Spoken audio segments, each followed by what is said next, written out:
یہ روزہ بھی صاحب کیا شاندار عبادت ہے، کیا ہی شاندار عبادت ہے کہ جس کی شان کو آپ الفاظ میں بیان کر ہی نہیں سکتے، اور اس کے بدلے میں جو ثمر ملے گا وہ اتنا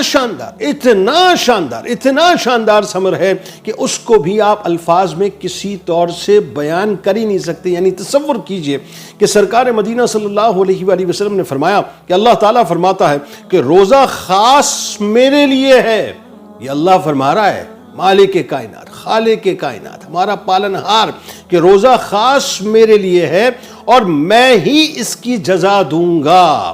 اور ایک روایت میں آتا ہے کہ اللہ تعالیٰ فرماتا ہے کہ اس کی جزا میں خود ہوں۔ سبحان اللہ، ذرا سوچئے تو صحیح کہ جس عبادت کی جزا اللہ تبارک و تعالیٰ دے، یعنی ہمارا پالنہار دے، اور جس کی جزا اللہ خود ہو جائے، ذرا سوچئے صاحب اس عبادت کا مقام اور مرتبہ کیا ہوگا۔